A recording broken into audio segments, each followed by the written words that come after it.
Da Vinci Code, accepted, accepté.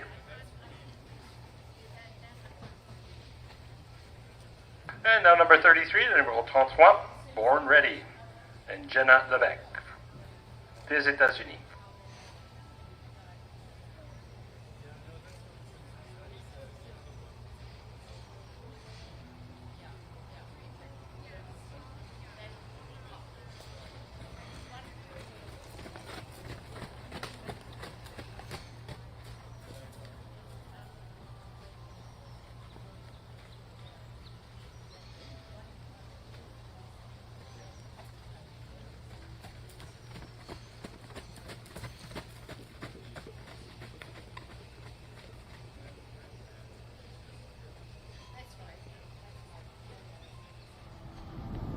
Just 3 more combinations to come forward for the dressage phase of the Mars Bromont under 25 2-star long division.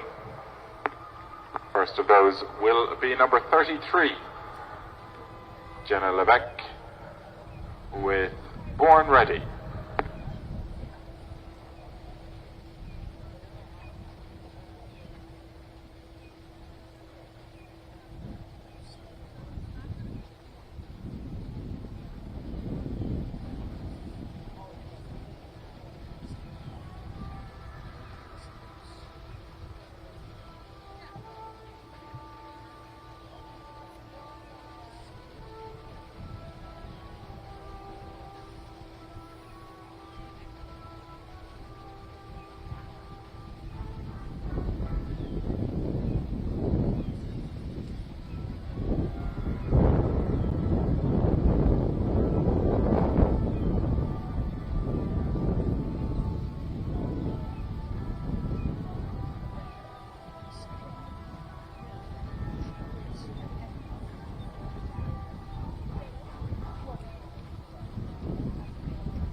58 up next, second after the lunch break today, le numéro 58 maintenant pour le dressage du CCI 3 étoiles.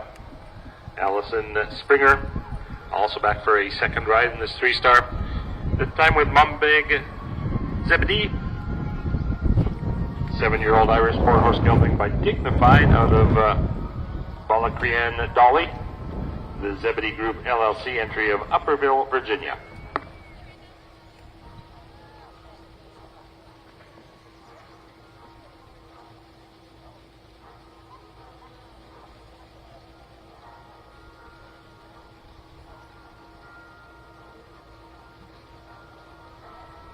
A final salute to complete the 2-star test for number 33, Jenna Levesque, and Born Ready. And this obviously looks like a really good partnership. It's fun to watch. Yes, we've had such a good day. We've really lucked out in so many ways. When it started to just bucket down before the 4-star log, I think all of us were like, oh, God. Probably dropped 20 degrees and it was like raining sideways. Sure did. We just saw Jenna there and Born Ready. We'll catch back up with them in a second. Something like that. Born Ready.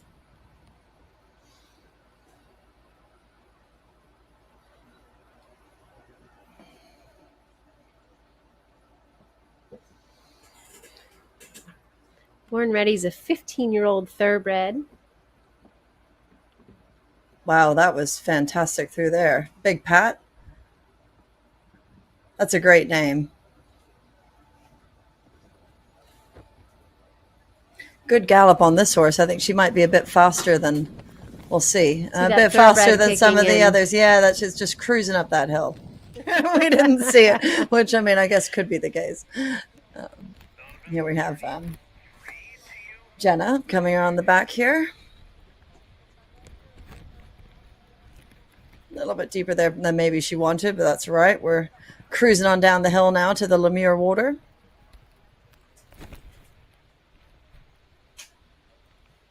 Anton. She's going to be happy to be sitting on him tomorrow in the show jumping. Born She's Ready. on the right-hand side, so we'll see. Mm-hmm. Yeah, okay. A little hop, skip, and a jump. Pretty good. Yep. Yeah, looks a little better. You're right. Oh, there's Michelle. Hi. Getting some photos there for us.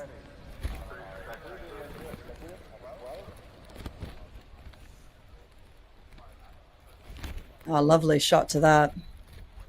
This horse looks great. Mark 33.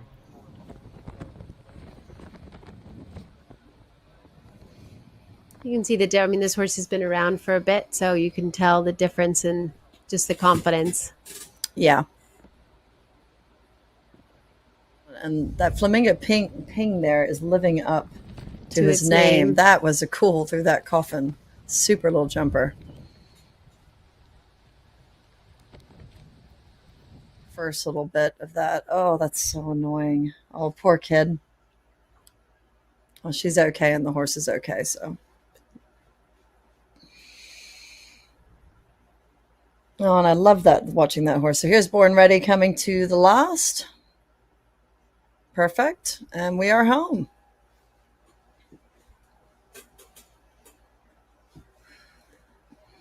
Gosh, that's almost as bad as watching what happened to me earlier. Alexander, Oh, I know. God. 33 now to 33. This is a Born Ready from the United States, the entry of Jenna Levesque.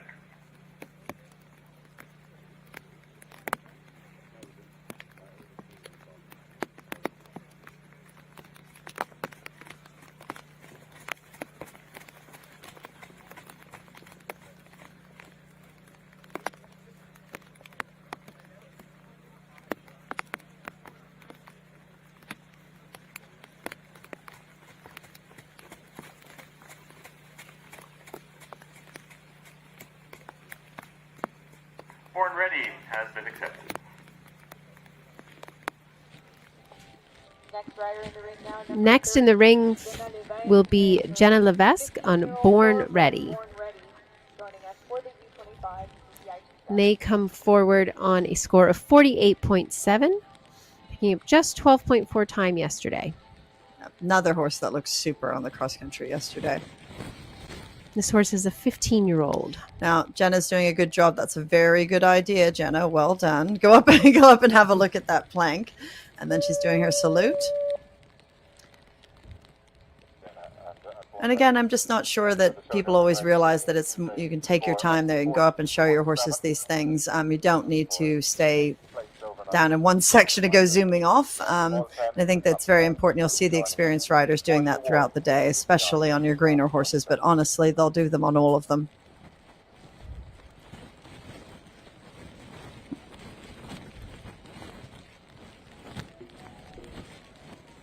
Tell you, that first fence has been a bit of a heartbreaker today. It's been a bit of a bother to a few, for sure. I remember we're listening to Rodrigo Pessoa one time, and he said, "Gosh, it's a long way home when you knock the first pole down." I think he had just done quite well. He'd only have one down, but it's a long way home when you knock the first one down.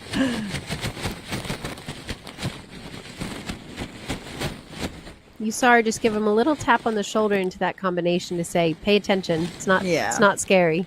Yeah, and we don't know. Again, we don't know the experience levels and the how different horses are in the show jumping at home and things like that. So it's again about knowing your horse. All these riders, good. That was clever. And she recovered very well from that, because that was definitely not plan A. And then when she ended up being inside of her line and then deciding to go a little bit out so she could still shape it and get to a good distance into the double, that was very smart.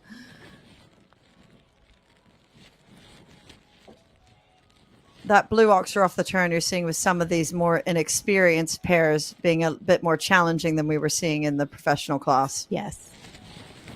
Oh, and just takes the last. Yeah, that's a bit of a shame. But that I talked about it earlier. But that although that last fence has been riding very well, it is a big square oxer, and the water tray is flush with the front pole, which it's not super mean. He hasn't pulled it back from the front pole, but it's definitely an imposing question. So no time penalties, just 12 jumping penalties, which will finish their weekend on a 60.7.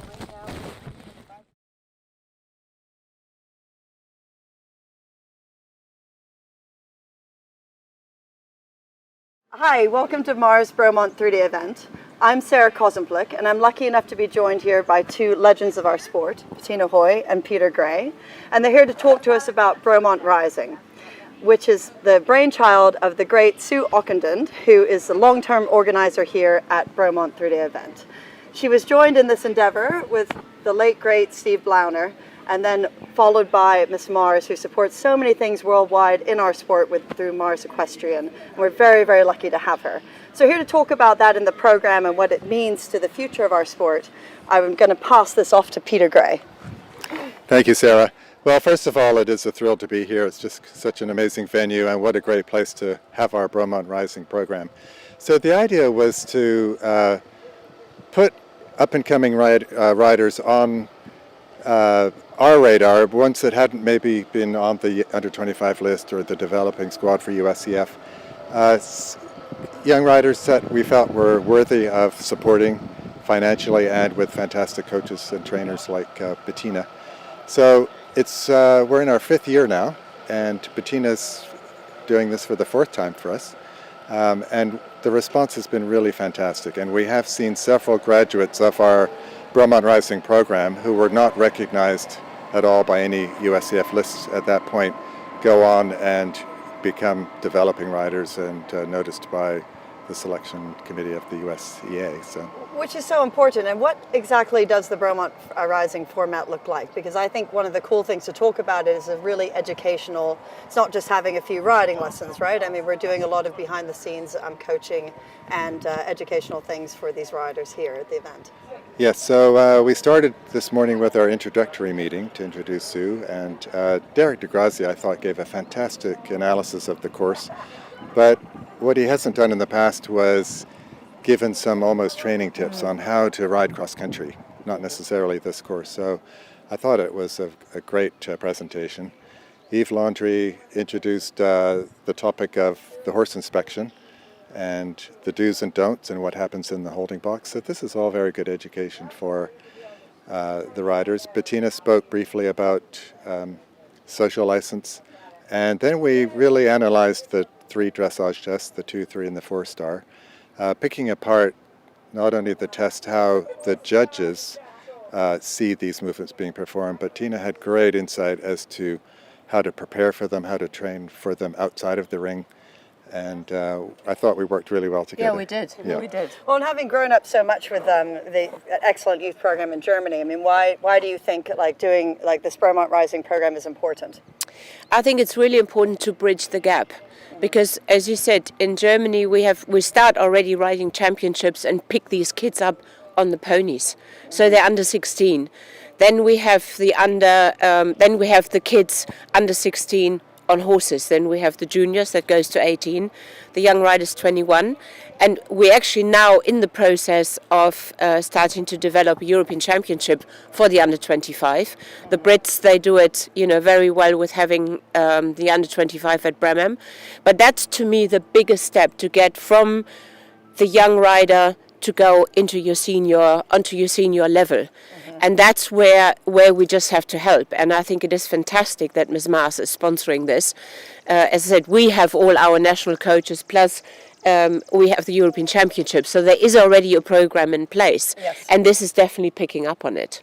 Yes, and we're a bit woefully behind in North America, and that's where I think that Sue Ockenden has always been a bit of a visionary that way, of thinking about how we can promote the sport over here in this well, not just in this country, in the Americas, and I think that's very, very cool. The other thing I've heard that I would like to talk about is it's not just when I say just, it's very important to have the financial support, which they get for coming here. They get support to enter the event and to travel and all of that, because that's a big deal. But the other thing I think that is vitally important is that they get the mentorship and they get the exposure to different people to different great people in the sport that they can rely on in the future to understand how they should be building their programs and what they should be doing. And I also really like that you guys do a lot of talking about horsemanship and how to manage owners and what you're doing going forward, because in my opinion, riders are a dime a dozen, but actually being able to sustain yourself in the sport and what you're going to do 5 years from now, 10 years from now is often overlooked, or not even overlooked. You just have no idea how you're supposed to do that. But that's just my point on that. And Peter, where do you see this?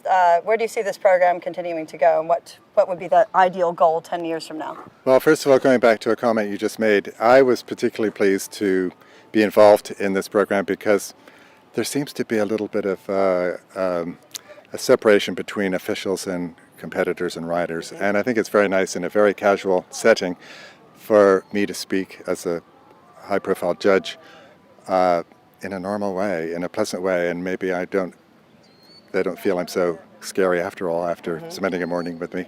But I will also say that Bettina here, so I'm very enthusiastic about the program, obviously. I've always been keen on the young riders and also education. But Bettina must be one of the most sought-after trainers in the world. And what I noticed this morning and in previous meetings, her enthusiasm is contagious.